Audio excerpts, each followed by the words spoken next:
And we're live. Dude, thank you. So you're a comic, right? And I'm not a comic, but it seems like all comics live a life of seeking approval, right? Seeking approval from the audience, seeking that applause.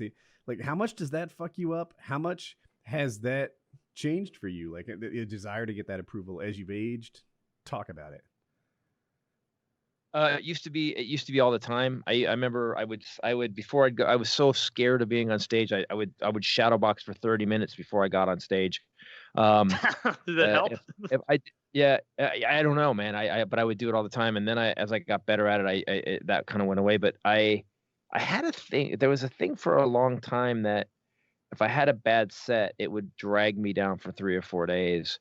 And I'd write hard. I'd stay up till 4 a.m. fixing these fucking jokes that just, I'd blame the jokes, not that I wrote them. And you still have bad things happen. You still have bad sets. The movie, I wish we'd sold 1 million copies of the movie, but the reviews are great. So I'm happy about that. But,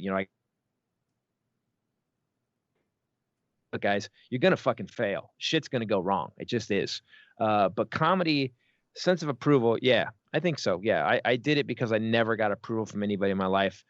But I remember at 5, man, maybe not, because at 5 years old, I can remember the day I made a decision at 5 years old that I wanted to be a comedian. I made a decision at 5. Huh. Well, how'd that go? 5. Yeah. Had you just been beaten or something? Did you No. kill it? I was living with my mom. Yeah. Oh, dude, What's with these Play-Doh shapes? Am I right? Only 3. Snack time. I fuck shit up, man. Kids, milk coming out kids' noses. It was insane. I was so good. What I remember, when I first started, I had all these Cosby albums, and Cosby was a hero for a long time until he got really super rapey, and then I just kind of took him off my list. But I would listen to Cosby albums every night when I went to sleep. And I was 5 years old. I was living with my mom for a time, I was staying with her for, I don't know. I remember exactly. We were living in this shitty, like, ground floor apartment in Burbank, right off of Victory. And I had this little record player. Like, the record player was so small that the record was bigger than the record player when you put it on. And see, the needle was way out here. And I was listening to my brother Russell, whom I slept with, from Bill Cosby. And I had this thought as a little kid that this guy's job is to stand in front of a bunch of people and talk. They laugh really loud at him, and everybody likes him. And I said, that's what I want to do. And he's probably not a rapist. Yeah, probably not. Yeah, I didn't know what that was yet. So I decided at 5, and I started telling people, and it's like telling people, a 5 or 6 year old kid telling people that he wants to be a stand-up comedian is like saying, I'm going to be a cowboy, I'm going to be an astronaut. So nobody took it serious.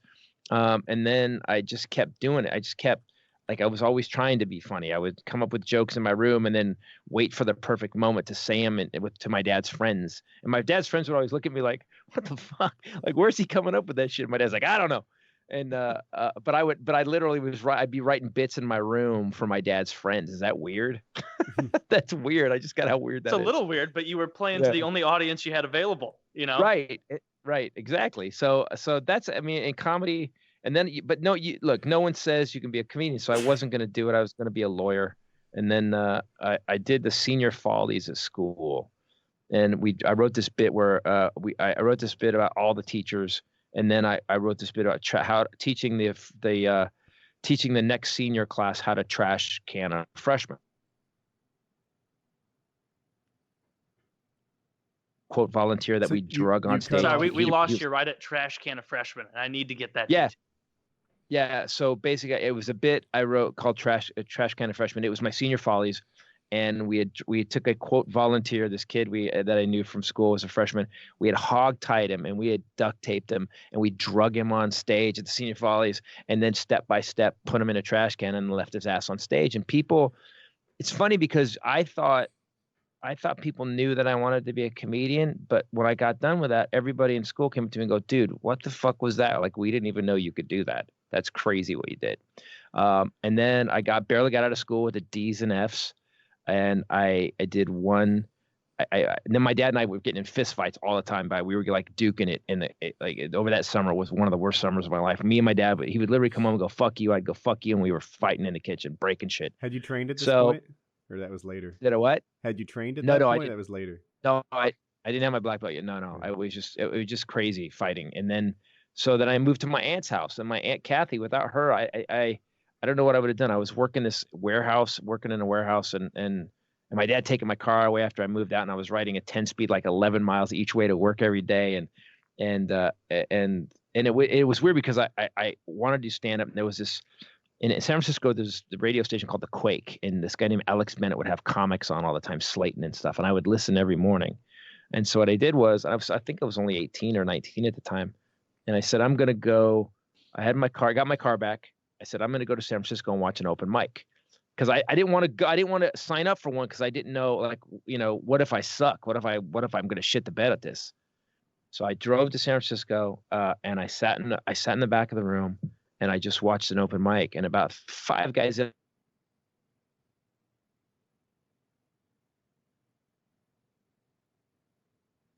So it dropped about 20 minutes. About 5 guys something. Everybody. I was like, I'm already funnier than half of these guys. By the way, to be a comedian, you have to be mentally ill. You have to be delusional. You have to think, yeah, right. There you go. You have to think, I'm the smartest guy in this room. I'm the most charismatic, and I'm going to run this room. I'm going to be the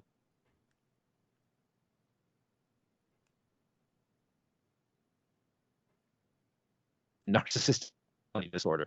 And I just watched these other comics, and I was like, well, I can do this. I went back home, spent the next 2 weeks. I wrote 20 minutes material. I thought it was 20 minutes, and it was only 5 minutes. I went back.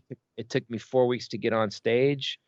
And when I got on stage, I don't remember. I remember please, welcome, and thank you, good night. And that's all I remember. And I killed. And then the next 4 times I fucking tanked it, man. I thought I had this shit down. And my second, third, and fourth times on stage, I ate it so bad. It was, it's bad. Were you feeling like almost, I might not be cut out for this after that 4th time? Maybe that first time was a fluke. Nah, I always tell comics, I said, if you're supposed to be a comic, the universe will give you the first one. The universe will go, here you go. Here's that little bit of heroin. You become an addict instantly. You'll get one killer show. And then God in the universe just goes, okay, now you have to work. But they give you the first one. First one's free. I think the universe is a drug dealer when it comes to stand-up. Because, I mean, it was amazing. I got off stage. I was shaking. I killed. The audience was going nuts on the first time. And I was like, and I was like 19. And the woman that Denise Schultz was her name. God, I'll never forget it. She walked, she didn't even comedy anymore. Walked on stage and she was emceeing, and she goes, "You'll be hearing a lot from that dude, Christopher Titus." And I thought, I got this shit. I'm down. I'm the man. And then I just tanked it. Then, like, to the point where the guy that ran that club, the Punchline in San Francisco, I ate it 4 times, and he came over to me, Hutch, and he goes, I'm going to give you a couple months off, man. He goes, you need to work other places than here before you come back. Oh, so you got like low key your first fired. time and the next 4. Was it the same material? Kind of well, I even did it then though. I didn't keep working this like I would come back the next time with a brand new 5 minutes. That's what I thought you were supposed to do. Okay. So, but I wasn't just riffing it. I was writing it, and I'd come at it, and then I found out that then I started seeing comics 2 and 3 times, and I realized, oh shit, dude, I saw you do that exact act last time, and then I got, oh, you can keep working on stuff. So yeah, it took me a minute to figure it out. It took me a minute. Okay. But I also was crazy, man, dude. I had. At a time when you had long distance bills, I had $750 phone bills when I was making no money, because I would call. That something that happened in whatever town you start in is that, especially in San Francisco, everybody had this attitude that they were smarter than everybody. And so what they would say is, guys would go on the road, and I'd be at the open mic, and they'd come back from the road. I go, "How was the road?" And they go, "Oh, the people out there are stupid. They don't know what they're talking. They don't get it." Well, they didn't get it because you were doing fucking jokes about San Francisco. So I made a decision after about the 4th or 5th guy said that. I'm like, I'm going to go everywhere in this country. I'm going to go as far as I can, every state, every town, and get this down. If my jokes only work in San Francisco, what's the fucking point? So yeah. I had like 7. I was making no money working in the shitty warehouse and my daytime job, and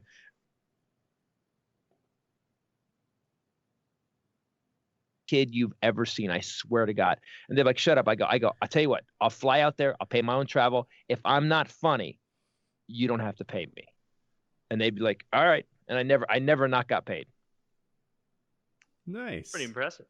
Is there any like corner of the country or somewhere that it seems like no matter how many times you go back and try and really light it up there, that it just doesn't fly? Or by now, is it like I got it, this country down? There's always some towns that are weird. There's always towns that are weird. Some of it's, that's the club. Vegas is you have to learn how to do Vegas. There's always towns that are weird. LA is weird because everybody here is a writer or a comedian or an actor, and so nobody in LA watches anything for enjoyment. If they go to see a live performance, they watch it like, interesting. That's a nice choice. All right, okay.